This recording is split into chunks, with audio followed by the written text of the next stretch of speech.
Let's talk Jets football. Week 1 in the books, and Jets lose another opener. This has been how many openers in a row have they lost? Do we know? I've kind of lost track at this point in time. Yeah, I don't even. But anyway, it doesn't matter. A real ugly game, and there were some good things, but most of it was all of it was on defense.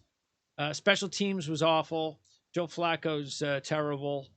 And that's pretty much the way it is. I mean, the Jets were the only team, I believe, in the NFL this week that played with their backup quarterback, and it showed. I don't. Maybe the worst thing in the world was Joe Flacco getting that late touchdown, because maybe that'll influence the Jets to start him again. He shouldn't start next week. Mike White should start. But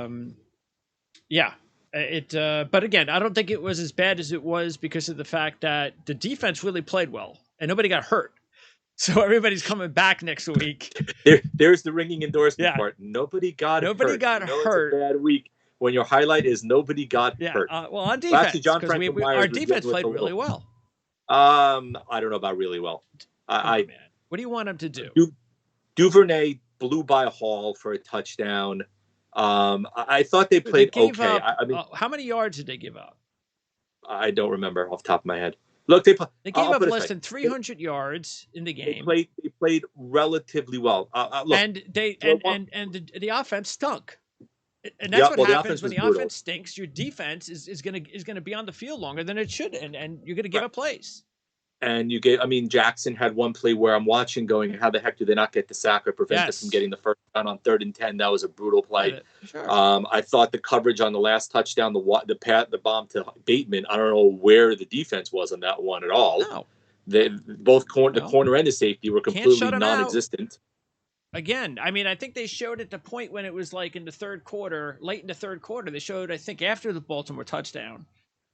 I think that's when they scored 17. I can't remember if it was, but it was the third quarter, and they showed the total yards. It was Jets 180 and the Ravens 156, and it's like, Baltimore was not moving the football. So here's the fun part, right? You have two running backs, right? Hall had a bad fumble. You have to lock that ball up, but you have two running backs you can utilize. Didn't utilize them enough. Garrett Wilson. Yeah, but they can't run the football, really. No, but Garrett Wilson was not used basically at all in the first half. Why? Garrett Wilson was not used at all in the first half. Don't know why. Don't know what the play calling was. Joe Flacco stinks. But hold on, he wasn't on the field enough. Dude, he threw 59 passes. Yeah, in the second half when he was throwing all over the place and throwing the ball horrifically. Well, what do you mean he wasn't on it? So wait. So you don't think Joe Flacco didn't play poorly? Whoa, hold on. I didn't say Flacco didn't play poorly. First thing I said when you started to blame play calling, I said Flacco. You said you started to stick up for him.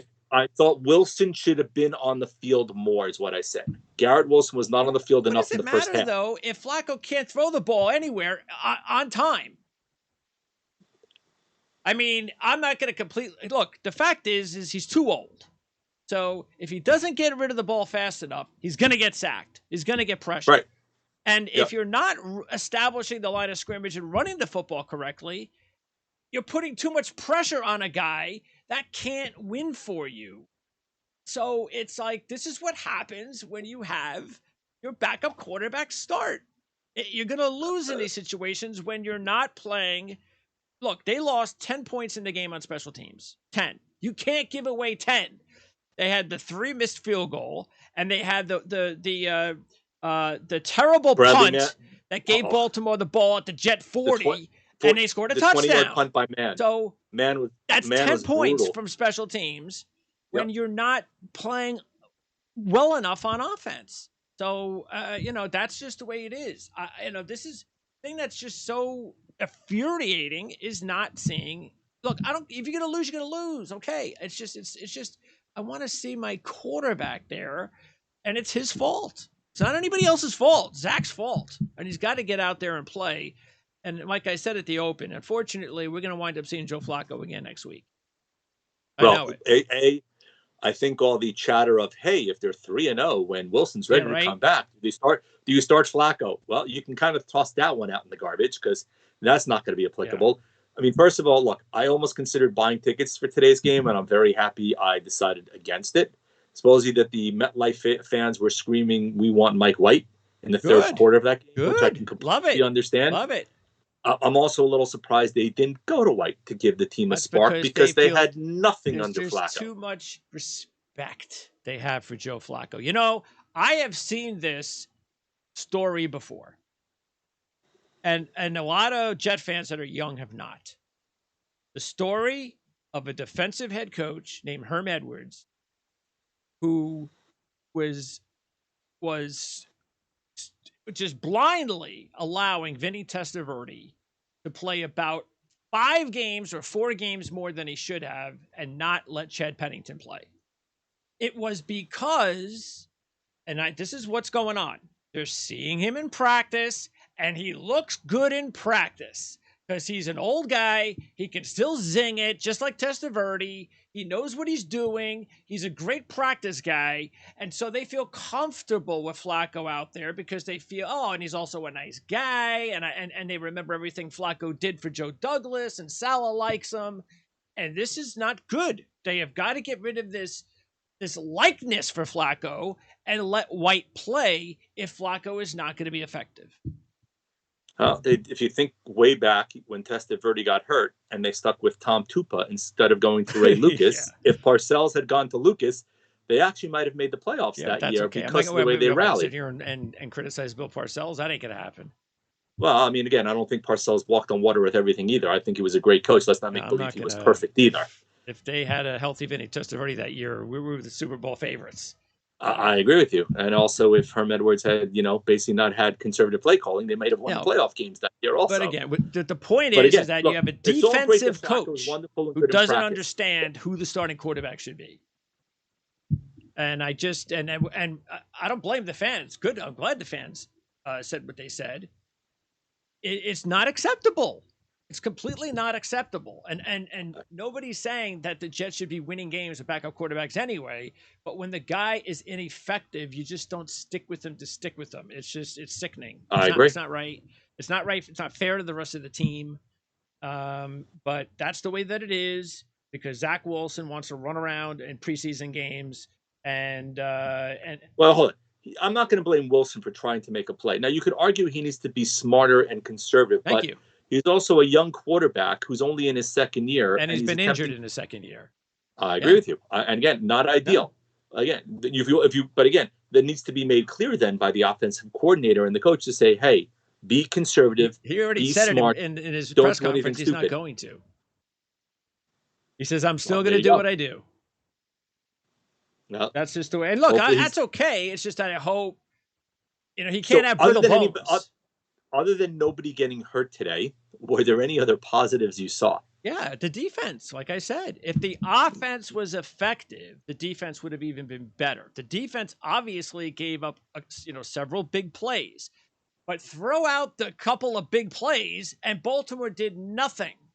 So if the offense was effective, then Baltimore doesn't have the ball as much for an opportunity to have big plays. If the special teams played well, they don't get that other touchdown. So, yeah, the defense, that's why I said I'm glad everybody's coming back healthy because we're going to get the same defense out there next week. And there's faith that the offense hopefully can't play this bad this week. But it's just – and the other thing, too, is nothing went their way.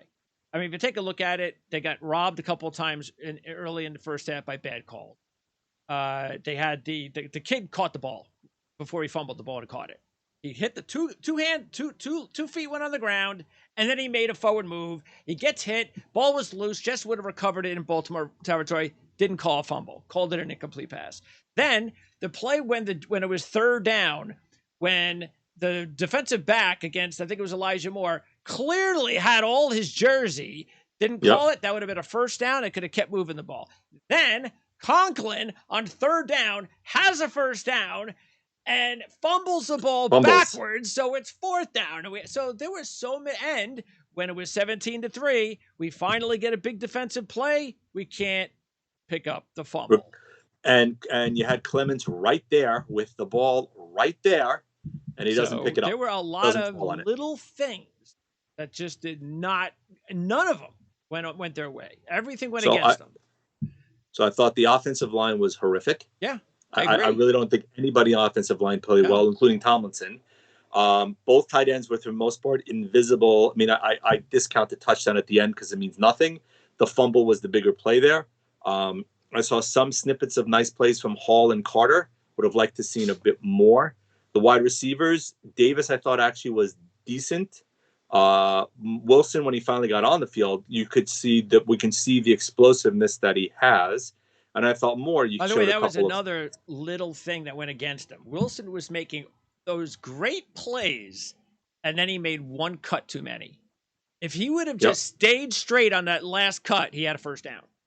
And he decided to make another cut, and he got short of the first down, and we had to punt. No way I was right for us. There's no way with that pathetic offense am I going for it. So, and then special teams you talked about. Look, Zerline, every ball hook left.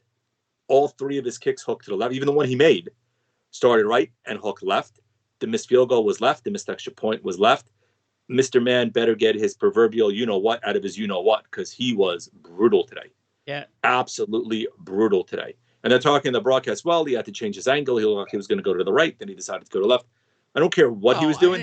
You can't have one really bad punt. It was one terrible punt that cost him 7 points. And again, he also had other punts that were not hang time and allowed some returns. I don't think he had a good game at all, in my opinion. He had a 50 long. He had 2 inside the 20. I mean, he had one awful punt that cost him 7 points. Your punter should never cost you 7 points.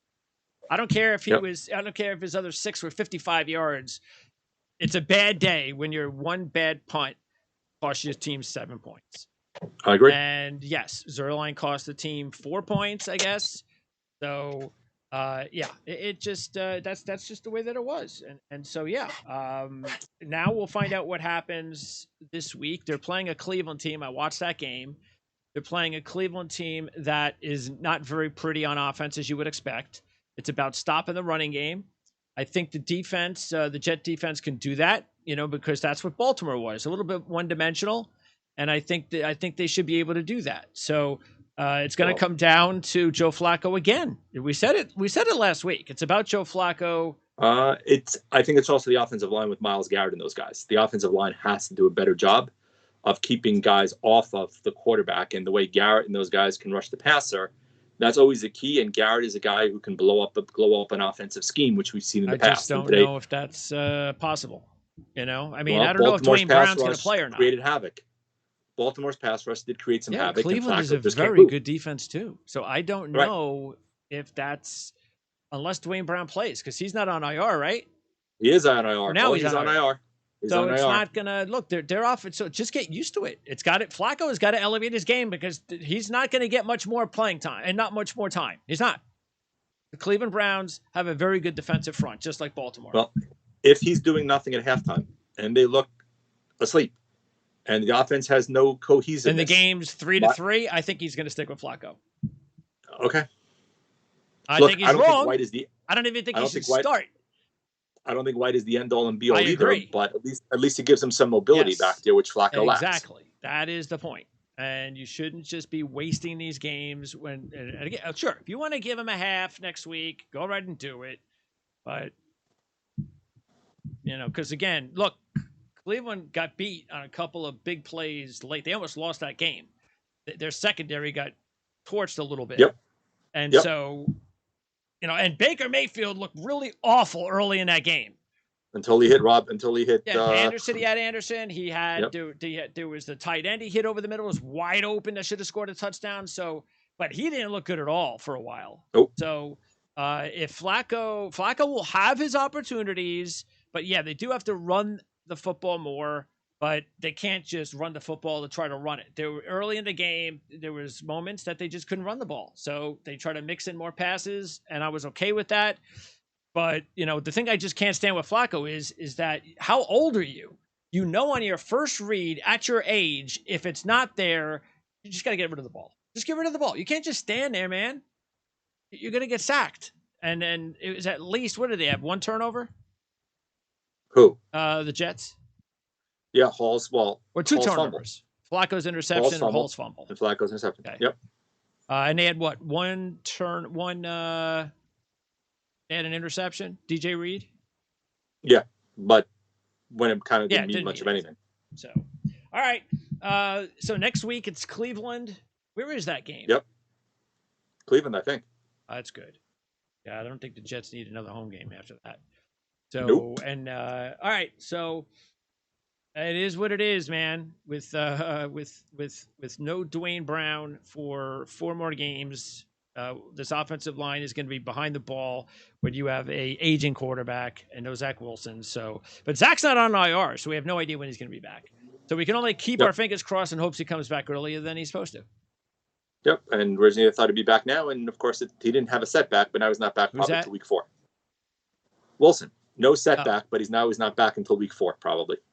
Yeah, well, again, he's not on IR, so we'll see what happens. Yep. We can only hope that he comes back earlier than week 4, but it probably is week 4. All right. Anyway, I guess it can't get any worse next week. Famous last words, but didn't win, so maybe there's that on a 58 yarder. Yeah, and by the way, that's a rookie kicker. So I believe next year's draft, it's time to take a look at some kickers. And it's funny, the ball started way right, and he hooked it back in, and it went down the middle. And it was good for like 70. So time to and maybe take a look at that Adam Korsak kid from Rutgers, that punter. So maybe we'll draft a kicker and a punter in the same draft. And get that situation taken care of. All right, Jan, appreciate it. We'll talk to you again, unfortunately, next week. It is what it is. Wait, not talking to me is unfortunate. It's just that we're talking Jets is unfortunate right now. It is what it is until Zach comes back. We get lucky next week and miracles happen. Well, as soon as Zach gets back, we can have more fun. Win or lose. Hopefully. It's just about the future with that kid. It's just this is ugly. So. Yep, agreed. All right, we'll talk to you next week. Sounds good.